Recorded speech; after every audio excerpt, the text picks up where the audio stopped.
Hello बच्चों, let's read this given question. So the given question says that what is nuclear fusion? How energy is obtained in this process? Give a suitable example. तो देखिए बच्चों, question में हमें क्या बोला है कि हमें न्यूक्लियर फ्यूजन को एक्सप्लेन करना है। उसके लिए ये प्रोसेस क्या होती है, इसके लिए हमें देखना है कि how energy is obtain in this process. मतलब जब न्यूक्लियर फ्यूजन प्रोसेस होती है तो हमें एनर्जी कैसे मिलती है, और इस आंसर को सपोर्ट करने के लिए हमें एक एग्जांपल लेना है, सुटेबल एग्जांपल। तो इस क्वेश्चन को सॉल्व करने के लिए हमारा की कंसेप्ट क्या रहेगा? Key concept to solve this question is fusion. मतलब हम इन जनरल क्या कह सकते हैं, फ्यूजन का मीनिंग हम बोल सकते हैं कॉम्बिनेशन। तो फ्यूजन मीन्स कॉम्बिनेशन। अब कॉम्बिनेशन वर्ड से हमें क्या पता चल रहा है, फ्यूजन प्रोसेस के बारे में हम बता सकते हैं कि व्हाट इज न्यूक्लियर फ्यूजन। तो सबसे पहले जो फर्स्ट क्वेश्चन पूछा गया है हमें उसे सॉल्व कर लेते हैं, व्हाट इज न्यूक्लियर फ्यूजन। क्योंकि हमने की कंसेप्ट में लिखा है फ्यूजन मतलब कॉम्बिनेशन, तो यहाँ पे क्या होगा, जो लाइट न्यूक्लियर होते हैं वो काफी हाई स्पीड से एक दूसरे के साथ फ्यूज होते हैं, कंबाइन होते हैं to form a heavy nucleus. तो यहाँ पे हम क्या लिख सकते हैं, when two lighter nuclei when two lighter nuclei moving at a very high speed, moving at very high speed, combines to form, combine to form single heavier nucleus, single heavier nucleus, then it is known as, it is known as nuclear fusion. तो देखिए fusion, तो हमने क्या पढ़ा है यहाँ पे, nuclear fusion मतलब क्या होता है कि दो छोटे छोटे लाइट न्यूक्लियर जो होते हैं वो काफी हाई स्पीड से मूव करते हैं, तो वो जब आपस में टकराते हैं वो कंबाइन होकर क्या करते हैं, एक हेवी न्यूक्लियस फॉर्म करते हैं। तो इस कॉम्बिनेशन की प्रोसेस को न्यूक्लियर फ्यूजन कहा जाता है। इसीलिए हमने की कंसेप्ट में देखा है कि फ्यूजन मतलब क्या है, कॉम्बिनेशन। तो ये हो गया हमारा फर्स्ट क्वेश्चन का आंसर। अब हमें क्या बोला है, how energy is obtain in this process, मतलब हमें एनर्जी कैसे मिलती है इस प्रोसेस से। तो इस क्वेश्चन का आंसर देख लेते हैं अभी। देखिए क्या होता है, the mass of nucleus, the mass of nucleus obtained after fusion, after fusion is less,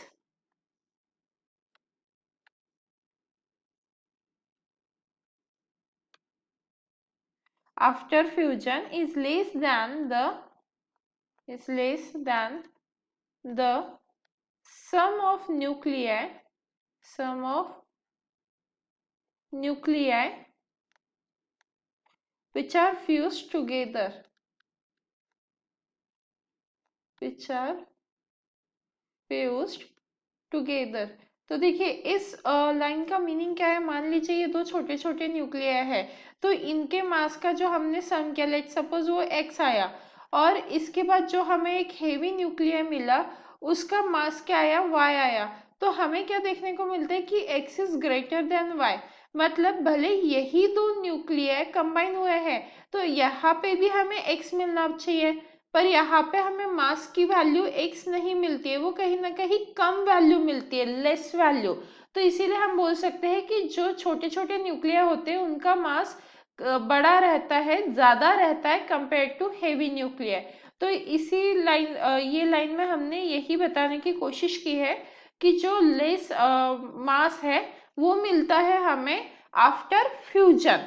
तो ये जो लॉस्ट मास है, जो कम मास मिल रहा है हमें, तो बाकी बचा हुआ मास क्या है, the lost mass is obtain in the form of energy. तो यहाँ पे हम फर्दर ऐड कर सकते हैं, the lost mass is obtain is obtained in the form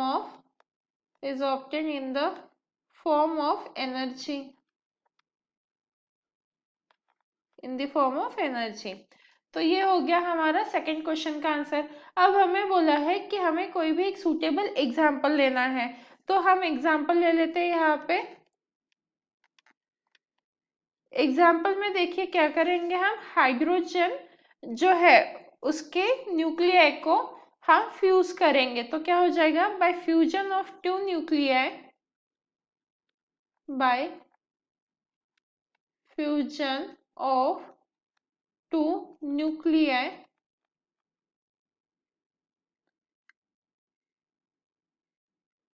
of hydrogen